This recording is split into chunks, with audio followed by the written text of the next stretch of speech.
was made for radio. Come on. All right, we'll go ahead and get started. Good morning, everyone. My name is Barry Burton. I'm the Pinellas County Administrator. As you're aware, Pinellas County is under a hurricane watch and storm surge watch. Our crews have been working around the clock, clearing debris, working on opening shelters, pre-planning and pre-positioning equipment and material, and trying to get ready for what could be a very devastating storm. Time for everyone to act is now. We can predict all we want, but the reality is it takes time to move a lot of people when a storm hits. And we're closely watching the actions of the storm, and most paths have it hitting us in the next 48 hours.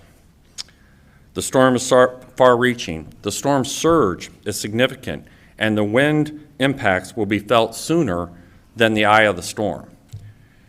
This kind of storm can flip a house. It can tear a roof off your neighbor's house. It can have devastating impacts in your neighborhood, down trees, down power lines, and can have far-reaching impacts into the neighborhood. Everyone, and I mean everyone in Pinellas County, will witness some degree of impact from the storm. What we're asking is to take it seriously, to continue to watch and see what happens with the storm's path, but prepare, because it's too late to prepare once the storm is here. I'm going to turn the mic over to Kathy Perkins. She is our Director of Emergency Management, to give you a briefing on the storm and the maps behind us. Good morning, everyone. Hurricane Ian is forecast to be a major hurricane, with tropical storm force winds extending out 90 miles and hurricane force winds extending out 30 miles. You can see from the wind field map that a significant portion of the state of Florida is impacted. If this storm continues to shift more to the east, we will feel those more significant winds. It's a lot of uncertainty to know exactly where it's going to be, so it's important that we prepare for the worst. At this point in time, we have been planning for a Category 3 storm to potentially hit us. You can see from the storm surge map that we have here, these are the areas of the county that we expect there to be significant storm surge inundation. This can be life-threatening. The areas that we would look to evacuate would be level A, level B, and level C. I need everyone, businesses, individuals, to check their evacuation zone.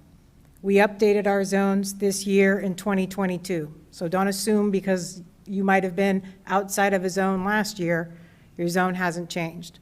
It changed for a significant number of people in the county. We will post on our website, storm.pinellascounty.org, our risk viewer that shows this map, so people can look at this and they can understand what type of impacts they could see in their neighborhoods.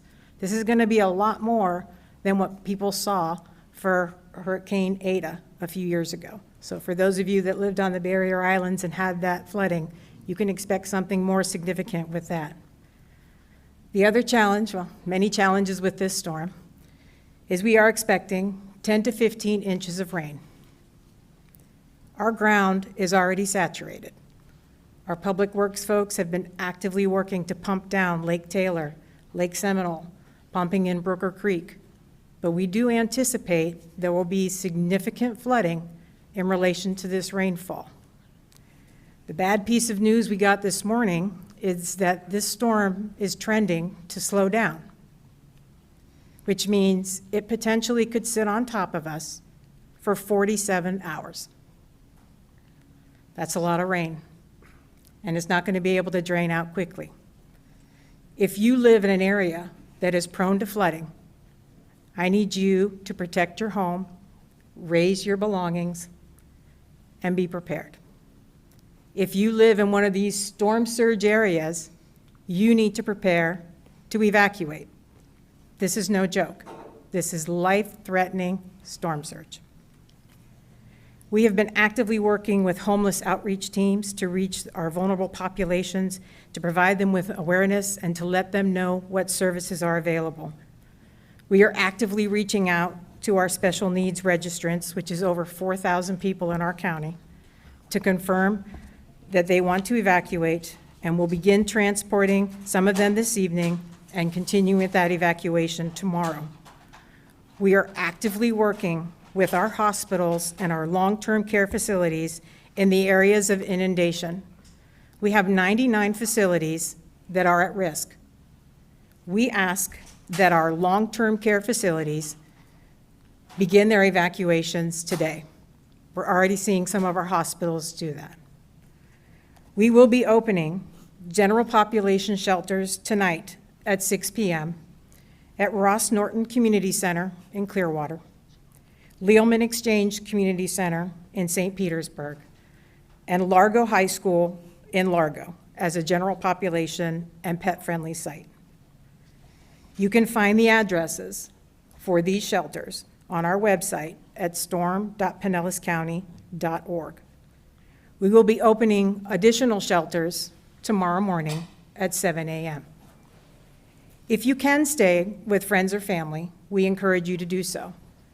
If you plan to leave the county, I encourage you to do that early.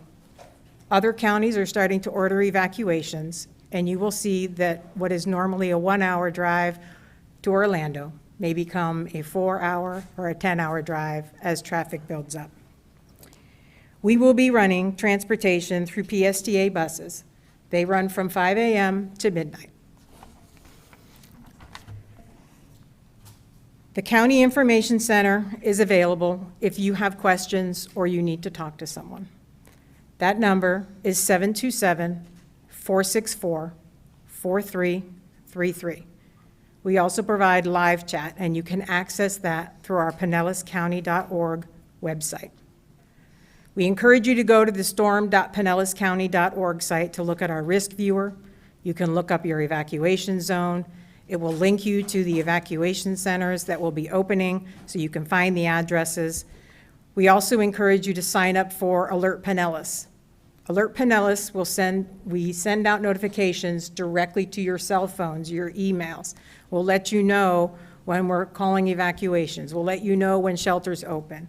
We'll be messaging through that and Ready Pinellas and social media and all of our media outlet partners for safety information and for information for where you can go if you need assistance.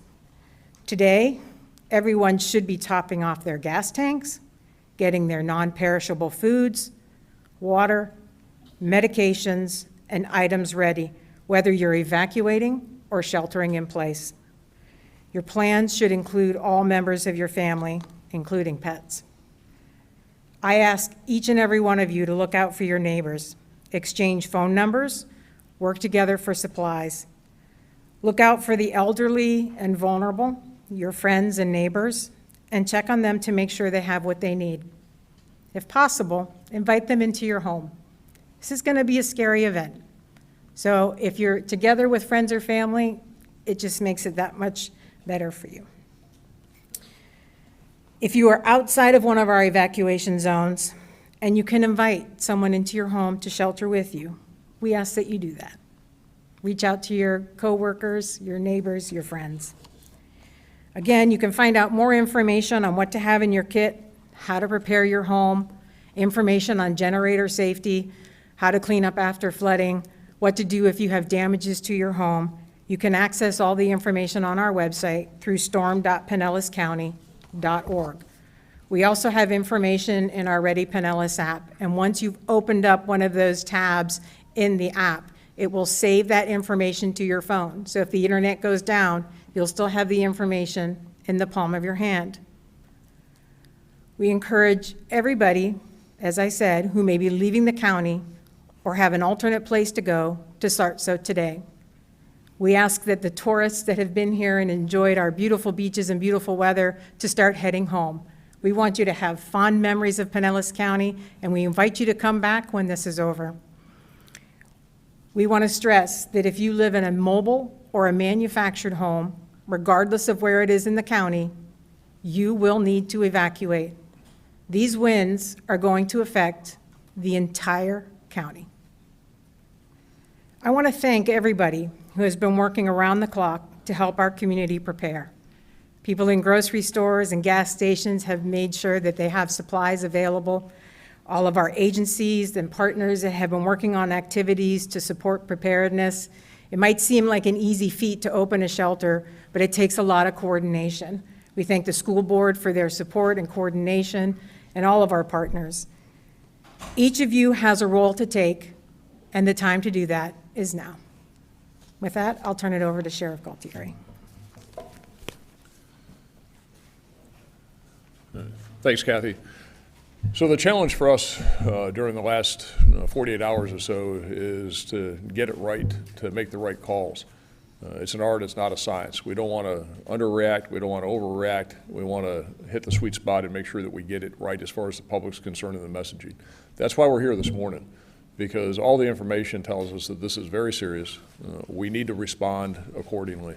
There will come a point in time where there will be a mandatory evacuation order. That's not right now, but it will come. And as has been said by the county administrator and by the director of emergency management, we really, really encourage everyone to put into motion right now the plans that you have. And whether it is sheltering in place, whether it's moving to friends, relatives, whether it's leaving the area, or you begin tonight or tomorrow morning and move into a shelter, is you need to affect it. And especially for those people that are leaving that plan to evacuate, now is the time to do that. And I want to be clear, as we always talk about during these situations, the difference between what we're saying today and what we're saying when we issue a, quote, mandatory evacuation order. We have a lot of low-lying areas in this county, and the projected storm surge is significant. Safety Harbor, Oldsmar, northeast St. Pete area, of course, the Gulf beaches. Is that really what it means is that we're not going to come help you. When we issue a mandatory evacuation order, there will reach a point where the first responders are going to come off the street. And if you don't heed what we're telling you, and we're telling you that you need to act, you need to move, you need to evacuate. And when we issue that mandatory evacuation, what that means is that if you don't and you call for help, we're not coming, because we're not going to put our people in harm's way and put them in peril because you didn't listen to what we told you to do. So nobody's coming and knocking on your doors. Nobody's coming and taking anybody out when it says mandatory. What that means is you need to do it, and if you don't do it, you're on your own. Please don't put yourselves in that situation. Is that listen to what we're saying, is that this is the real deal. This is serious. There's every indication that we're going to have significant impact here in Pinellas County. Now, I can tell you that we're prepared. The Sheriff's Office is moving all of our high water rescue vehicles into place. We have numerous of those, boats, all of the things that we need to do with our dive team, et cetera, for especially upper Tampa Bay, the Gulf beaches, again, that area in northeast St. Pete. Coordinating with local law enforcement throughout the county.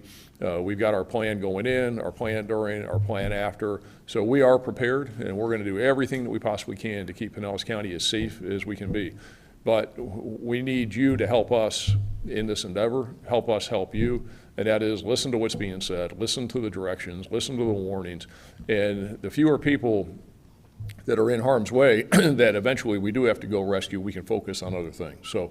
Again, we're here, we're going to get through this, but please listen to what we're telling you at this point, and now is the time to act. And I believe next is Chair of the County Commissioner, Commissioner of Justice. Thank you, Sheriff. Good morning, everyone. You've heard a lot of good information this morning already. That will be our number one job in the next 24 to 48 hours, is to make sure that you have the best information possible so that you can make the right decisions for you and your family. I grew up in Pinellas County. I'm a native. I understand that we've seen scares and things before. Sometimes that leads folks to take things for granted. I would tell you now is not the time to do that. There is no scenario where we will not feel significant impacts.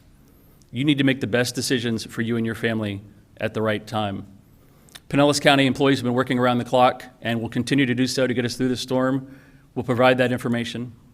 We will continue to work with our city, state, and federal partners to make sure that we have all the resources necessary during the storm and the aftermath. But please, folks, again, a lot of us have been here a long time, and sometimes we take these things for granted. Now is not the time to do that. Now I'd like to turn it over to the Mayor of St. Petersburg, Ken Welch. Thank you, Mr. Chairman. Good morning to everyone. I'd like to thank our county partners, Sheriff Gualtieri, and all the municipalities around the county for their great work in preparing for this storm. And like the chairman said, I just want to emphasize that this is a very real threat that this storm poses to our community. And while we pray for a westward movement of the storm, there are models that predict tracks that would bring a great deal of surge and wind damage to our county as a major hurricane. So please heed the evacuation orders. If you're not in an evac zone, be prepared with food, water, medication for 7 days.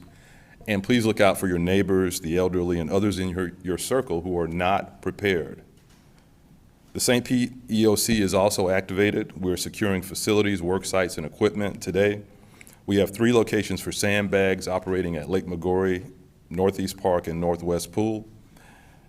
This could be the storm that we've hoped would never come to our shores.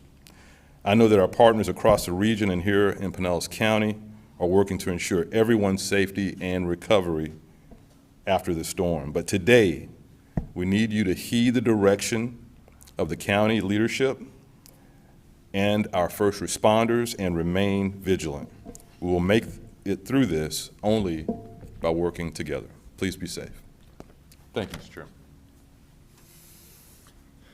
We'll open it up for questions.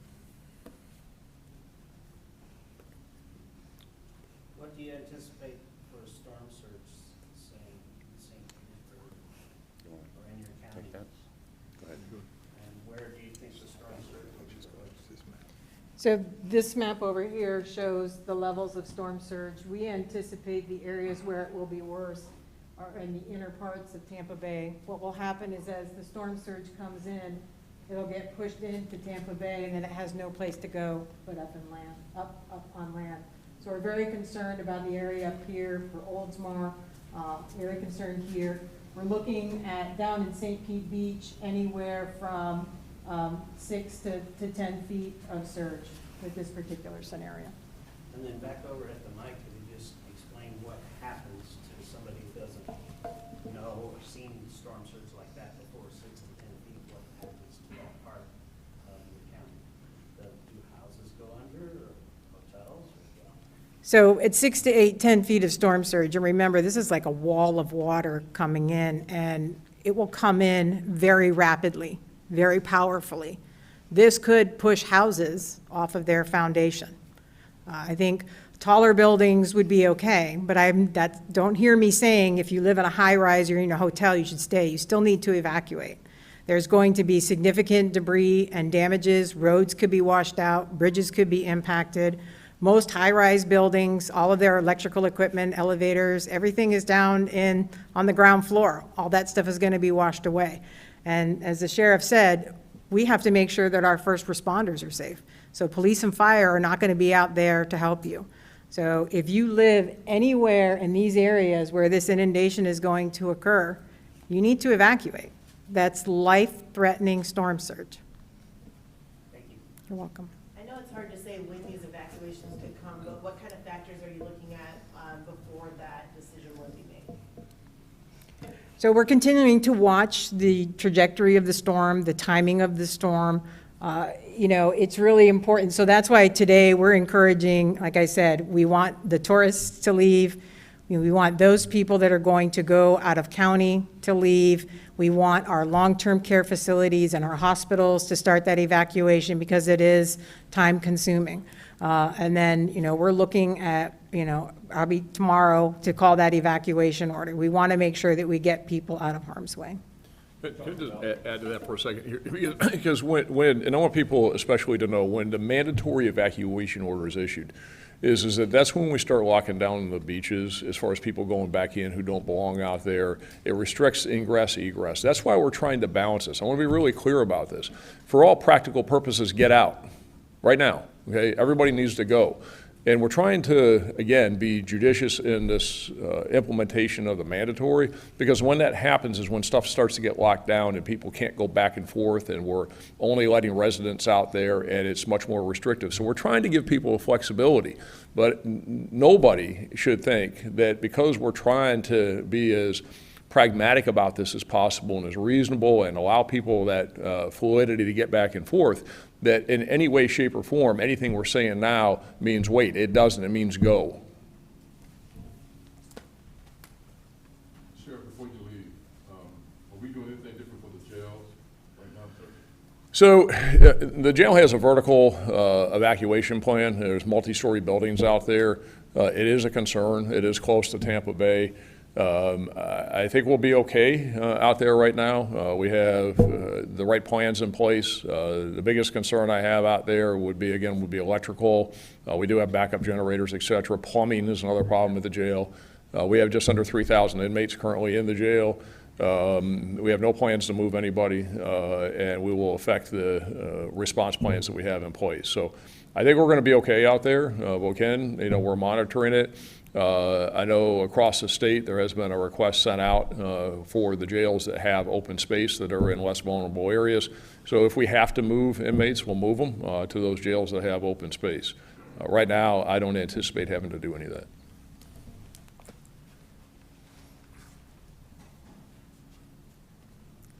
Any last questions?